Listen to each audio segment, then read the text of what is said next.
नमस्कार, मेरा नाम अपूर्वा है। मैं आप सभी लोगों के साथ हॉरर स्टोरीज शेयर करती हूँ। आज की हमारी ऐसी ही स्टोरी आप लोगों का दिल दहला देगी।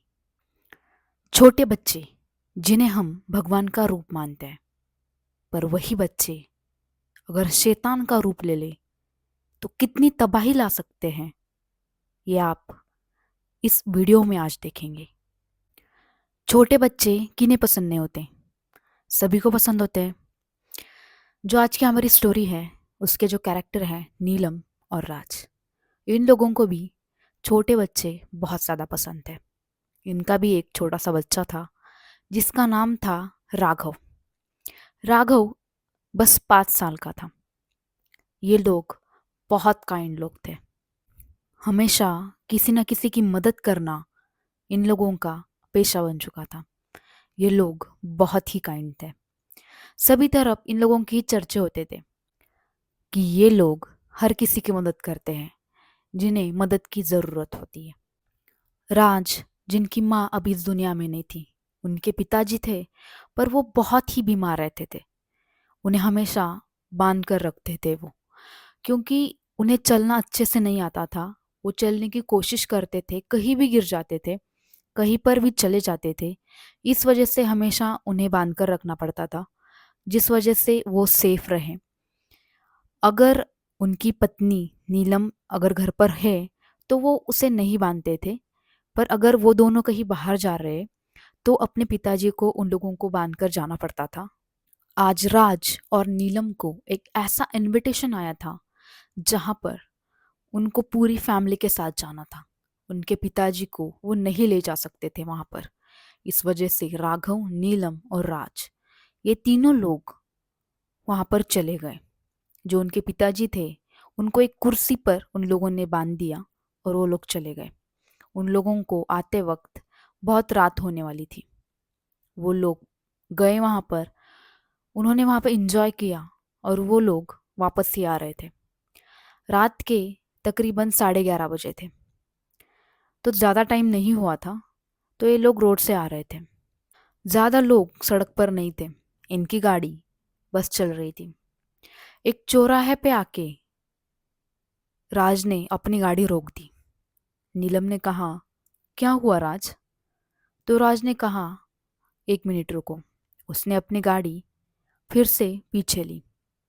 तो नीलम ने भी देखा कि वहां पर एक छोटी सी बच्ची बैठी हुई थी। तो नीलम झट से गाड़ी से उतरी और उस बच्ची के पास चली गई। वो बच्ची मुंह नीचे करके वहां पे बैठी थी, ठंड से कांप रही थी। आसपास कोई नहीं था, पूरा गहरा अंधेरा था। कुत्तों की रोने की आवाजें वहां आ रही थी।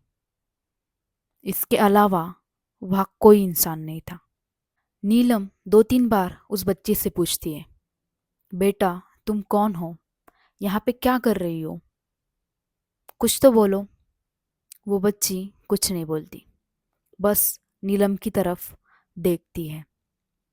नीलम को लगता है शायद ये डर गई है, इस वजह से नहीं बोल रही है। तो नीलम उसे कहती है, चलो गाड़ी में बैठो। इतनी रात को अब इसे यहाँ पर अकेला तो नहीं छोड़ सकते, इसे हम घर पर लेके जाते हैं। तो राज भी इस चीज के लिए मान जाता है। एक छोटी सी बच्ची को सड़क पर तो नहीं छोड़ सकते थे। वो लोग उसे घर पर लेके जाते हैं। उन लोगों ने दरवाजा ही खोला। नीलम और राज आगे चले गए। वो उनके पिताजी के पास चले गए।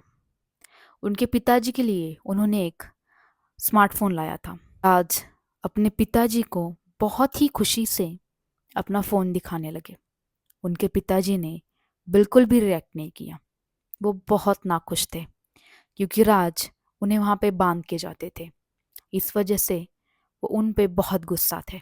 वो बच्ची तभी बाहर ही खड़ी थी। उन लोगों ने कहा, अंदर आओ बेटा। उसने एक ही कदम घर के अंदर रखा और घर की light of on off on होने लगी। ये लोग देखते रह गए कि लाइट को क्या हो गया अभी। जो उनके पिताजी थे राज के,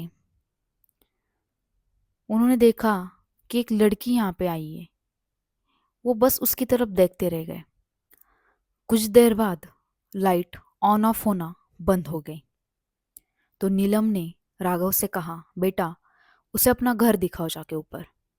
और वो बच्ची वहां पे उस राघव के साथ चली गई। रात को खाना वाना हुआ। इन लोगों ने उससे बहुत पूछा कि बेटा तुम्हारा नाम क्या है, तुम कहाँ से आई हो, तुम्हारा कुछ तो पता होगा। वो बच्ची कुछ नहीं बोलती थी। इन लोगों को लगा कि शायद ये बच्ची गूंगी है, इस वजह से इसके माँ बाप ने इसे छोड़ दिया है। इन लोगों ने कहा, अभी सुबह तक का हम लोग वेट करते हैं, अभी इस टाइम पर पुलिस को फ़ोन कर देना ठीक नहीं रहेगा। हम सुबह पुलिस को कॉल करते हैं और उसके बाद आगे की प्रोसेस क्या होती है इसे हम देखते हैं। आज की रात इस लड़की को यहाँ पर ही सोने देते हैं। वो लड़की वहाँ पर ही रुक गई। राघव के कमरे में उसे सुला दिया गया। कुछ देर बाद बहुत गहरा अंधेरा छा गया। सारे लोग सो गए। राघव, वो लड़की, नीलम, राज, सभी लोग सो गए। उनके जो पिताजी थे वो उसी चेयर पर वहां पे बैठे हुए थे। तभी फिर से लाइट ऑन ऑफ होनी स्टार्ट हो गई। दादाजी ने देखा तो वो लड़की वहां से चलकर आ रही थी। वो लड़की राज के पिताजी के पास चली आई। उनकी आंखों में आंख डालकर वो देखने लगी, पर वो पिताजी कुछ बोल भी नहीं सकते थे। उनकी हालत बहुत ही खराब थी। उन्हें समझ आ गया कि ये लड़की कुछ तो अलग है। उस लड़की ने उनका गला पकड़ा, उन्हें मारने की कोशिश करने लगी। तभी लाइट जली और वो वहां से गायब हो गई। राज वहां पे आ गया। उसने देखा कि उसके पिताजी बहुत ही डरे हुए हैं। राज ने पूछा, पिताजी क्या आपको वॉशरूम जाना है? उसके पिताजी ने कुछ रिएक्ट नहीं किया, क्योंकि वो कुछ बोल भी नहीं सकते थे। तो राज ने क्या किया, उनकी रस्सी खोली और उन्हें वॉशरूम के लिए वो ले गए। उनके पिताजी को उन्होंने वॉशरूम में छोड़ा और कहा, जब तक वो वॉशरूम में जाके आते हैं तब तक मैं पानी पी के आता हूँ। वो पानी पीने के लिए किचन में चला गया और राज के पिताजी वॉशरूम से होकर बाहर आ गए। तभी वो लड़की वहां पर आ गई। उस लड़की ने उनकी आंखों में देखा। जैसे ही उस लड़की ने उनकी आंखों में देखा, उन्हें कोई होश नहीं रहा। वो बस उस लड़की के पीछे चलने लगे। रोड पर वो उसके पीछे चलने लगे। उन्हें कोई होश नहीं था कि वो कैसे चल रहे, कुछ नहीं। तभी सामने से एक बहुत बड़ा ट्रक आता हुआ दिखाई दिया। वो बहुत फास्ट था। वो पहले साइड से चल रहे थे। जैसे ही वो ट्रक बहुत ही नजदीक आया, वो उससे टकराने वाले थे। तभी राज ने उन्हें खींच लिया और वो वहां पे बच गए। राज ने कहा, पिताजी आप यहाँ क्या कर रहे थे? उन्हें कुछ समझ नहीं आया। राज उन्हें वापस ले गया, उन्हें फिर से सुलाया और उनके हाथ पैर बांध दिए। दूसरे दिन राघव और वो लड़की ब्रेकफास्ट कर रहे थे। राघव की मम्मी ने पुलिस को फ़ोन किया कि ऐसे ऐसी लड़की रात को हमें मिली है। तो उन्होंने पूरी इन्फॉर्मेशन उनसे पूछी और उन्होंने कहा, हम 2 दिन बाद उस लड़की को वहाँ से ले जाएंगे, क्या आपको चलेगा? तब तक आप उसे संभाल सकते हो? तो राघव की मम्मी ने कहा कि जी ज़रूर, 2 दिन का तो सवाल है, आप उसे 2 दिन के लिए यहाँ पे रख सकते हैं। ठीक है, आप 2 दिन के बाद उसे ले जाइए। और राघव की मम्मी अंदर चली गई। उन्होंने अपनी पूजा स्टार्ट की और फिर जो धूप थी वो पूरे घर में उन्होंने फैलाई। जैसे ही धूप उस लड़की तक आई, उसने अपने हाथ में जो चम्मच होता है जो बहुत नुकीला होता है उसे पकड़ा और उसके हाथों से खून निकलने लगा। राघव बहुत डर गया। उसने अपनी मम्मी को आवाज लगाई। उसकी मम्मी वहां पे आ गई। पहले उसने देखा कि वहां पे जो खून था वो लाल था, उसके बाद जो खून था वो पूरा नीला हो चुका था। तो उन्हें समझ नहीं आया कि ये खून नीला कैसे हो गया।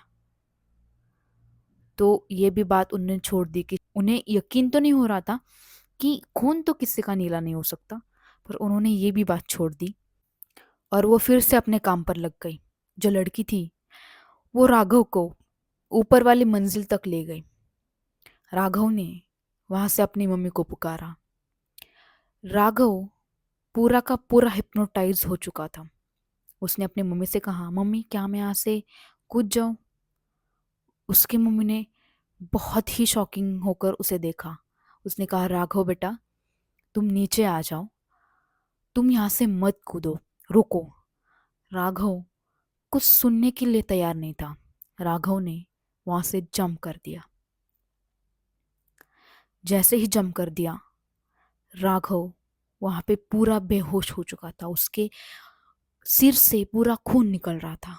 उसकी मम्मी बहुत पैनिक हो गई। उसके मम्मी ने उस राघव को उठाया, उन्हें कार चलानी आती थी, कार में डाला और वो अस्पताल में चली गई। अस्पताल जाके उन्होंने पहले राज को कॉल किया कि राघव को बहुत चोट लगी है। उसके बाद जो उनकी पड़ोसी थी, जो उनकी फ्रेंड थी, उससे कॉल किया कि जो तुम्हारी बच्ची है रिया, उसे भी उसके साथ घर पर भेज दो, क्योंकि जो हमने अभी लड़की नई लाई है तो वो घर पे अकेली है, तो उसके साथ खेलने के लिए रिया को भेज दो। तो उसकी मम्मी ने रिया को वहां पे भेज दिया। रिया खेलने के लिए घर पर आ गई। दादाजी अब बहुत परेशान हो गए। दादाजी को समझ नहीं आ रहा था कि इस बच्चे को अब मैं कैसे बचाऊं। रिया उसको ऊपर ले गई खेलने के लिए। जैसे ही वो उसे ऊपर ले गई, उस रिया को उस बच्चे ने बहुत डराया। उसके बाद उसे एक कबर्ड में बंद कर दिया, जहां पे उसकी सांसें रुक जाए, ऐसा माहौल हो। और उसकी सांसें वहां रुक गई, क्योंकि उसे ऑक्सीजन ही अंदर नहीं मिला। दादाजी अब उस बच्ची को बचाने के लिए बहुत कोशिश कर रहे थे। तभी घर की बेल बजी। जैसे ही बेल बजी, दादाजी रेंगते हुए दरवाजे के पास जाने लगे कि दरवाजा खोले वो, और जो बाहर है वो अंदर आए और उस लड़के को बचा सके। पर वो लड़की दादाजी से पहले वहां जाके खड़ी हो गई और दादाजी को भी उसने मार डाला।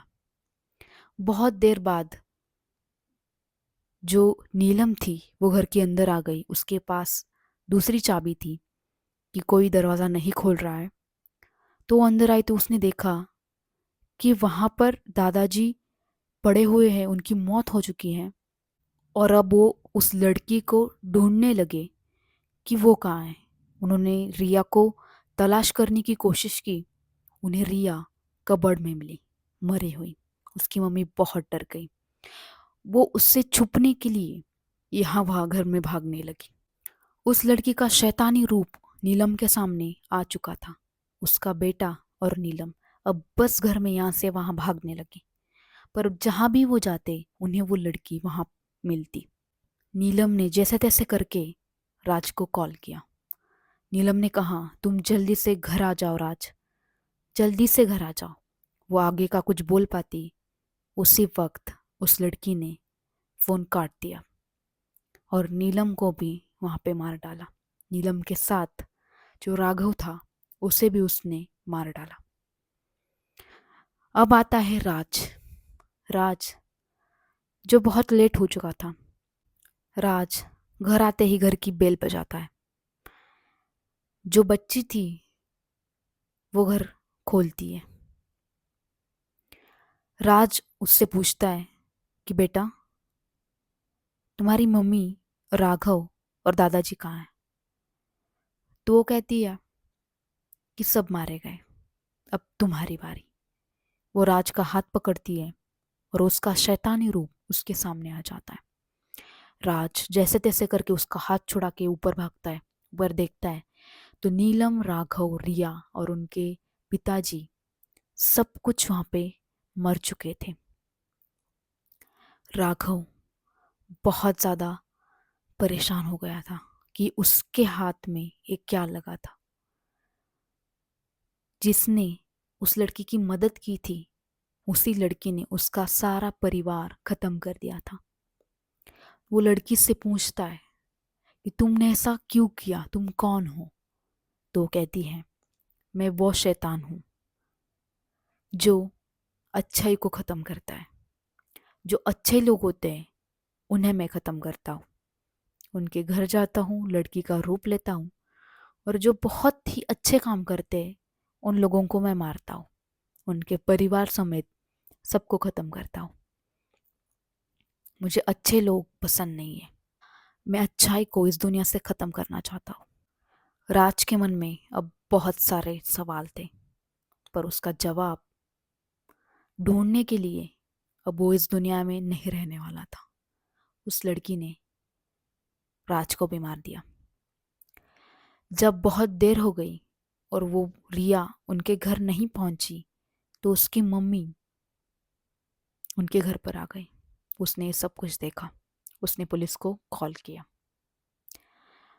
पुलिस ने बहुत तहकीकात की, पर कुछ हाथ नहीं लगा। वो लड़की कहाँ से आई थी, कहाँ चली गई, ये अभी तक एक रहस्य है। तो हम किसी की मदद करते हैं, वो अच्छाई के लिए करते हैं, पर कभी कभी ये अच्छाई कैसे हमारे ही ऊपर बीतती है, ये हमें नहीं पता चलता। लोग एक तो अच्छाई करने से कतराते हैं, और कोई लोग जो बहुत कम है वो अच्छाई करते हैं। उन लोगों को भी करे या ना करे, इस सवाल पे आके ये स्टोरी थमा देती है। तो आज की ये स्टोरी आपको कैसी लगी ये मुझे ज़रूर बताइए। मिलेंगे हम एक ऐसी ही स्टोरी के साथ। तब तक के लिए आप देखते रहिए। मेरा जो इंस्टाग्राम आईडी है अपूर्वा डैश जंगले, आप वहाँ पे जाके मुझे फॉलो कर सकते हैं। मेरा जो मेल आईडी है अपूर्वा जंगले 1272@gmail.com, इस पर आप स्टोरीज मुझे भेज सकते हैं। मैं उसे नैरेट करूँगी अपनी आवाज़ में। तो चलिए मिलते हैं अगली स्टोरी में। तब तक के लिए देखते रहिए।